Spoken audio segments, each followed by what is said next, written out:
আসসালামু আলাইকুম প্রিয় নবম শ্রেণীর শিক্ষার্থী, আশা করি তোমরা সকলে ভালো আছো। নবম শ্রেণীর গণিত বিষয়ে আজ আমরা বিস্তার পরিমাপ ও শিখন অভিজ্ঞতার সপ্তম নম্বর অনুশীলনীর 7 নম্বর অঙ্ক সমাধান করব। তো দেখো, এখানে অনুশীলনীর 7 নম্বর অঙ্কে বলেছে কি, নিপারে একটি ফুলের বাগান আছে। বাগানটিতে 60টি বিভিন্ন জাতের ফুল গাছ আছে। গাছগুলোর উচ্চতা সেন্টিমিটারে মধ্যক 28.5। উচ্চতা দেওয়া আছে 0 থেকে 10 সেন্টিমিটার আছে 5টি গাছ, 10 থেকে 20টি আছে এক্স পরিমাণ, 20 থেকে 30 আছে 20টি, 30 থেকে 40 সেন্টিমিটার উচ্চতায় গাছ রয়েছে 15টি, 40 থেকে 50 সেন্টিমিটার গাছ রয়েছে ওয়াইটি এবং 50 থেকে 60 এর মধ্যে যে উচ্চতা তার মধ্যে গাছ রয়েছে 5টি। ক নাম্বার বলেছে এক্স ও ওয়াই এর মান নির্ণয় করে সারণীটি পূরণ করো। অর্থাৎ তাহলে x সমান কত হবে এবং y সমান কত হবে সেটি কিন্তু আমরা জানি না।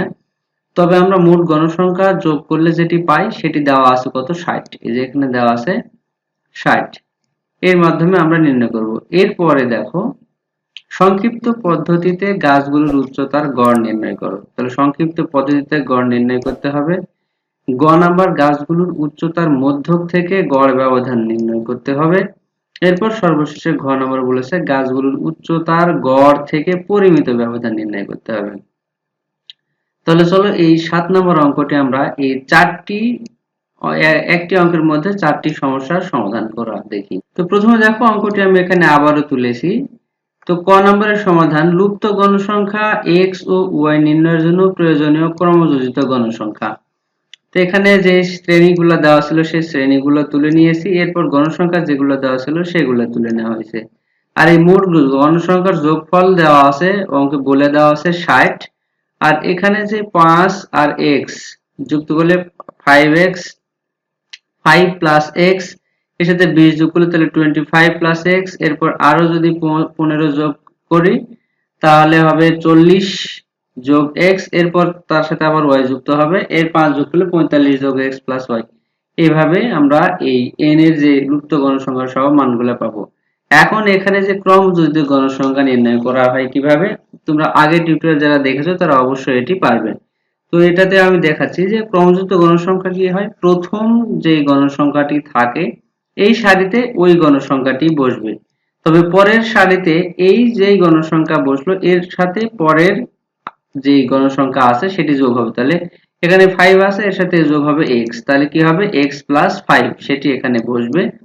এইটি আবার এর সাথে যোগ হবে, অর্থাৎ 5 প্লাস x এর সাথে 20 যোগ করলে তাহলে 5 আর এখানে 20, 25 যোগ x, এটার সাথে আবার যোগ হবে কত, 15। 15 যোগ হলে যেটা হবে সেটা 40, সেটা এই সারিতে বসবে। এরপর 40 যোগ x এর সাথে আবার যোগ হবে y, তাহলে 40 যোগ x যোগ y, এটার সাথে আবার এটা যোগ করতে হবে, অর্থাৎ এই সর্বশেষের যে সারির গণসংখ্যা সেটি। তাহলে 40 আর 5 এ 45, আর আছে কি x প্লাস y। তাহলে এখানে দেখো আমরা n সমান পেয়েছি কত, 45 প্লাস x প্লাস y, আর এখানে মোট বাগানে গাছের সংখ্যা বলছে 60টি, এই কারণে এটা সমান সমান লিখেছি 60। তো দেওয়া আছে গাছগুলোর উচ্চতার মধ্যক, অর্থাৎ মধ্যকের এখানে মান দেওয়া আছে 28.5। সুতরাং মধ্যক শ্রেণী হচ্ছে 20 থেকে 30। দেখো 28.5 দেওয়া আছে, 20 থেকে 30 কেন হলো, এর মধ্যে কিন্তু 28 সংখ্যাটা আছে। আমরা জানি মধ্যকের সূত্র l plus n by 2 cf। cf হচ্ছে ক্রমযোজিত গণসংখ্যা গুণ h বাই fm। fm হচ্ছে ওই মধ্যক শ্রেণীর গণসংখ্যা, আর h হচ্ছে শ্রেণী ব্যবধান, cf হচ্ছে তার আগের শ্রেণীর ক্রমযোজিত গণসংখ্যা, আর n বাই 2 এর মান তো দেওয়া আছে। l হচ্ছে মধ্যক শ্রেণীর সর্বনিম্ন মান। তো এখানে যদি মধ্যক শ্রেণী হয় 20 থেকে 30, তাহলে l এর মান হবে কত, l এর মান হবে 20। দেখো এখানে লিখেছি 20, আর মধ্যক যেহেতু 28 দেওয়া আছে এখানে 28 লেখা আছে। n এর মান দেওয়া ছিল 60, তা 2 দ্বারা ভাগ করতে হবে। আর cf হচ্ছে কি এই মধ্যক শ্রেণীর আগের শ্রেণীর ক্রমযোজিত গণসংখ্যা, সেটি আছে কত, 5 প্লাস x। এখানে মাইনাস হলো কেন, এখানে যেহেতু মাইনাস আছে এই মাইনাস দ্বারা এই প্লাসে গুণ করে ব্র্যাকেট তুলে দিলে প্লাসে মাইনাসে মাইনাস, আবার প্লাসে মাইনাসে মাইনাস। আর শ্রেণী ব্যবধান 10, আর এখানে fm হচ্ছে মধ্যক শ্রেণীর গণসংখ্যা 20। এই যে মধ্যক শ্রেণীর গণসংখ্যা কত, 20।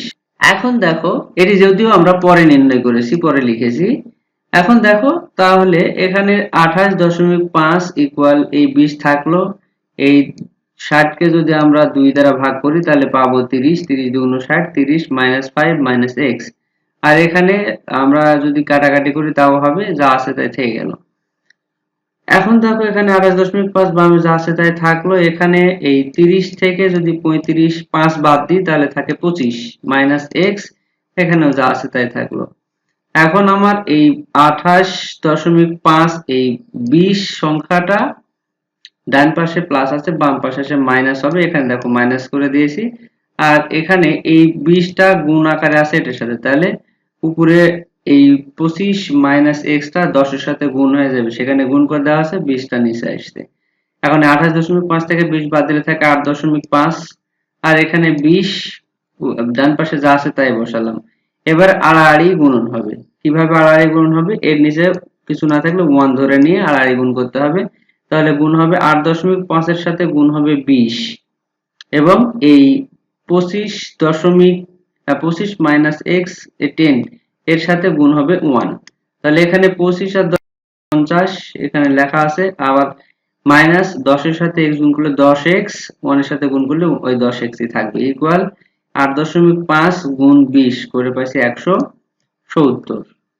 এবারে বাম পাশে এই 250 মানটি প্লাস আছে, ডান পাশে আসলে মাইনাস হয়ে যাবে, মাইনাস হয়েছে, আর এখানে মাইনাস 10x থাকলো। তাহলে এখানে 170 থেকে 250 বাদ দিলে থাকে 80। তাহলে দেখো মাইনাস 80, যেহেতু 250 বড় তার আগে মাইনাস হচ্ছে, মাইনাস 80। তাহলে এই মাইনাস আর এই মাইনাস কেটে গেল। এখন যদি x টা বাম পাশে রেখে 10 টা ডান পাশে পার করে দিই তাহলে এখানে কি হবে, 80 নিচে ভাগ হবে। তাহলে এই শূন্য কেটে গেল, থাকে কত, 8। তাহলে x ইকুয়াল কত, 8। এখন এই x ইকুয়াল 8 পেয়েছি, এই মানটি যদি আমরা ওই যে গণসংখ্যা যেটা পেয়েছিলাম মোট গণসংখ্যা n ইকুয়াল 45 যোগ x প্লাস y, তাহলে সেখন আমরা কি পাবো, y এর মানটা পেয়ে যাব, কারণ n এর মান দেওয়া আছে 60। তাহলে দেখো উপরে দেখো এখানে n সমান এটা আমরা পেয়েছিলাম, এরপর দেখো এই n এর মান কত দেওয়া ছিল, 60 দেওয়া ছিল, আর এই 45 প্লাস x এর মান পেলাম 8, আর এখানে y। তাহলে 60 থাকলো, 45 এর সাথে 8 যোগ করলে হবে 53, আর ডান পাশে y থাকলো, অতএব 60 থেকে 53 যদি বাদ দিয়ে থাকে কত, 7। অতএব আমরা পেলাম কি, x সমান 8, y সমান 7। এইটি সারণীতে মান বসে দেখো, এই যে এখানে ছিল x, এখানে 8 বসাইছি, এখানে ছিল y, এখানে 7 বসাই এই সারণীটি সম্পূর্ণ করা হয়েছে। তাহলে এটি ক অংশ শেষ। এখন আমরা দেখব খ নাম্বার। তো খ নাম্বার বলেছে কি, সংক্ষিপ্ত পদ্ধতিতে গড় নির্ণয় করতে হবে। তো সংক্ষিপ্ত পদ্ধতিতে গড় নির্ণয় করতে হলে প্রথমে শ্রেণী মধ্যবিন্দু বের করে নিতে হয়। তাহলে শ্রেণী মধ্যবিন্দু কি, পরপর দুইটি যে মান দেওয়া থাকবে একই শ্রেণীতে, সর্বোচ্চ মান এবং সর্বনিম্ন মান, এই দুটি যোগ করতে হবে, যোগ করে 2 দিয়ে ভাগ করে যেটা পাবো সেটা হবে মধ্যবিন্দু। তাহলে সেই ক্ষেত্রে এখানে মধ্যবিন্দু প্রথমে 10 কে ভাগ করলে 2 দিয়ে 5, এরপর 30 হবে, দুটো যোগ করলে 2 দিয়ে ভাগ করলে পাবো 15, এভাবে 10 করে বাড়া দিলে হয়ে যাবে 25, 35, 45, 55। আর গণসংখ্যা তো দেওয়াই ছিল, 8 বের করে নিয়েছি, এখানে x ছিল এবং 7 এর জায়গায় y ছিল, এটা বের করে নিয়ে মান বসাইছি, আর n সমান সমান 60। এখন আমার এখানে হচ্ছে এই সূত্রটা দুই ভাবে করা যায়। এটা হচ্ছে তোমাদের বই লেখা আছে u1, তাহলে এটা u1 সমান সমান আমরা লিখব xi মাইনাস এখানে a, এটার মান কি a, ছোট হাতের বা বড় হাতে, তোমার বইয়ে ছোট হাতের লেখা আছে, আর নিচে হচ্ছে h। তাহলে এই মানে আমরা বসাবো, এখানে a হচ্ছে কল্পিত গড়, এই যে ধরে নেওয়া হয়েছে 25, এর a অথবা নিচেটা ধরলেও ধরতে পারো, উত্তর কিন্তু অঙ্কের একই আসবে। তাহলে এখানে 25 ধরেছি, এর সাথে যদি আমরা এই y এর মান বের করি তাহলে এখানে 0 উপর দিকে 1 করে বাড়বে, তাহলে -1 -2 এবং চিহ্ন মাইনাস হবে, নিচের দিকে 1 করে বাড়বে +6, তাহলে 1 2 3। অথবা তোমরা কি ওই মানগুলো বসে কিন্তু করতে পারো, অর্থাৎ এখানে xi যদি এই 35 হচ্ছে xi, এর থেকে যদি আমি 25 বাদ দিই তাহলে থাকবে কত, 10। 10 কে আবার যদি এর শ্রেণী ব্যবধান 10 সেটি দ্বারা ভাগ করি তাহলে পাবো 1। ঠিক প্রত্যেকটা শ্রেণীতে কিন্তু একই ভাবে হবে। এখন এখানে fi ui, অর্থাৎ এই যে f গণসংখ্যার সাথে পরে যে f ui পেলাম সেটা গুণ করতে হবে। তাহলে 5 দুগুণ 10, মাইনাস আছে মাইনাস, 8 একে 8, মাইনাস 20 এর সাথে 0 গুণ করলে 0, 15 কে 15, 7 দুগুণ 14, 3 5 15।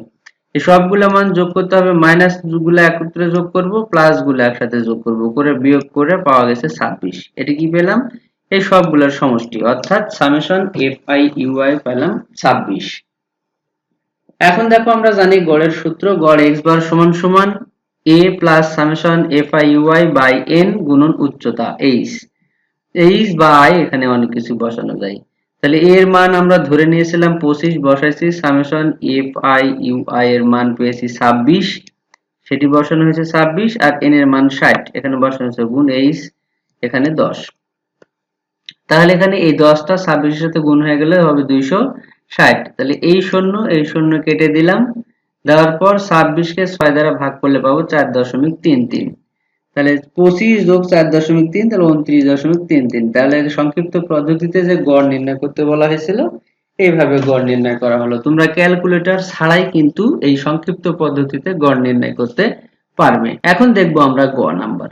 দেখো গতে বলেছে কি মধ্যক থেকে গড় ব্যবধান নির্ণয় করতে হবে। তাহলে মধ্যক যেহেতু দেওয়াই ছিল 28.5, এখানে সেই একই শ্রেণীগুলো লিখেছি, শ্রেণীর মধ্যবিন্দু যেভাবে আগেরটা নির্ণয় করেছি একইভাবে নেওয়া হয়েছে এবং গণসংখ্যাও একভাবে লেখা আছে। এখন xi মাইনাস me, xi কোনগুলো? এই যে মধ্যবিন্দু যে মানগুলো সেগুলা xi, আর me দেওয়া ছিল কত? 28.5। মডুলাস থাকার কারণে ভিতরে, অর্থাৎ এই xi থেকে যদি me বাদ দিয়ে মাইনাস চিহ্ন আসে সেটি বর্জন করতে হবে। তাহলে এখানে xi কত? 5, এর থেকে বাদ দিতে হবে 28.5। তাহলে এখানে -23 হবে, মডুলাস থাকার কারণে -23.5 মাইনাস বাদ গেছে। 15 থেকে আবার যদি 28.5 বিয়োগ করি তাহলে পাবো 13.5। এরপর 25 থেকে যদি বিয়োগ করি তাহলে 3.5। এরপর 35 থেকে করলে 6.5। এভাবে মান পেলাম। এরপর fi modulus xi minus me, তাহলে এটার মানই পেয়েছি xi মাইনাস me মডুলাস, তার সাথে গুণ হবে কি? এই গণসংখ্যাটা গুণ হয়ে যাবে, অর্থাৎ 5 গুণন 23.5, 8 গুণন 13.5, 20 গুণন 3.5, 15 গুণন 6.5, 7 গুণন 16.5, 5 গুণন 26.5 করে এই আমরা এই ঘরটাতে বসাবো এবং এই সবগুলা মান আমরা যখন ক্যালকুলেটরে যোগ করব তখন পাবো কত? 641। অর্থাৎ summation fi modulus xi minus me modulus এর মান পাচ্ছি 641। তাহলে আমাদের মধ্যক থেকে গড় নির্ণয় করতে বলছে, গড় ব্যবধান। তাহলে মধ্যক থেকে নির্ণীত গড় ব্যবধানের সূত্র এখানে লিখছি, summation modulus fi modulus xi minus me by n। এটা মান পেলাম 641 আর n এর মান 60, ভাগ করলে পাবো 10.68। সুতরাং মধ্যক থেকে নির্ণীত গড় ব্যবধান 10.68। এরপর দেখো ঘ নাম্বার। খ নাম্বার হতে পারে গাছগুলোর গড় দেওয়া ছিল উচ্চতা 29.33, অর্থাৎ 33। এটা কিন্তু ক্ষয় আমরা পেয়েছি। গাছগুলোর উচ্চতার গড় থেকে পরিমিত ব্যবধান নির্ণয় করতে বলেছে। তো সে একইভাবে গাছের উচ্চতা এখানে অর্থাৎ শ্রেণী লেখা হয়েছে, মধ্যবিন্দু প্রত্যেকটাতে নির্ণয় করা হয়েছে, এই কারণে আর বোঝালাম না। এরপর গণসংখ্যা এখানে লেখা হয়েছে। এরপর কি xi মাইনাস x বারের উপর স্কয়ার, অর্থাৎ এখানে 5 আর x বার হচ্ছে 29.33। তাহলে 5 থেকে 29.33 বাদ দিলে আমরা পাবো যেটা, সেটাকে আবার ওই সংখ্যা দ্বারাই গুণ করব। অর্থাৎ এখানে 5 থেকে 29 বাদ দিলে 24.33। তাহলে 24.33 কে স্কয়ার করলে যেহেতু মাইনাস হবে, মাইনাসে মাইনাসে প্লাস হয়ে যায়, এই কারণে এখানে মাইনাস আর আসেনি। তাহলে এখানে পাবো হচ্ছে 591.95। এই 15 থেকে আবার 29.5 বিয়োগ করব, 14.33 হবে। এই 14.33 কে আবার 14.33 দ্বারা গুণ করব। ঠিক একইভাবে সবগুলা মান বের করে এখানে বসানো হয়েছে। এরপর fi xi মাইনাস x বার অল স্কয়ার, এখানে তো xi মাইনাস x বারের মান আছে, তার সাথে শুধু এই fi টা অর্থাৎ 5 গুণ করে দেব। তাহলে 5 গুণন 591.95 সমান সমান পাবো 2959.75। আবার 8 গুণন 205.35 গুণ করলে যেটা পাবো সেটা এখানে লিখেছি। 20 এর সাথে গুণ হবে 18.75, 15 এর সাথে গুণ হবে 32.15, 7 এর সাথে গুণ হবে 245.55 আর 5 এর সাথে গুণ হবে 658.95। গুণ করে যেটা পাবো সেখানে কিন্তু এই ঘরে আমরা সবগুলো লিখেছি এবং এই সবগুলো যোগ করার পর আমরা যেটি পাবো সেটি হচ্ছে summation fi into xi minus x bar whole square, এর মান পেয়েছি 10,473.34। গড় হতে গড় ব্যবধানের সূত্র হচ্ছে sigma equal root over summation fi xi minus x bar whole square by n। এখানে summation fi into xi minus x bar whole square এর মান হচ্ছে 10,473.34, একে 60 দ্বারা ভাগ করলে পাবো 174.56। এটাকে আবার যদি রুট ওভার করি পাবো 13.29। তাহলে গাছগুলোর গড় উচ্চতার যেটা পরিমিত ব্যবধান নির্ণয় করতে বলা হয়েছে সেটি হলো 13.21। তো প্রিয় শিক্ষার্থীরা, আমরা 7 নম্বর অঙ্কটি সমাধান করলাম। আগামী টিউটোরিয়ালে আমরা 8 নম্বর সমাধান করার চেষ্টা করব। সেই পর্যন্ত সবাই ভালো থাকো, সুস্থ থাকো। আল্লাহ হাফেজ।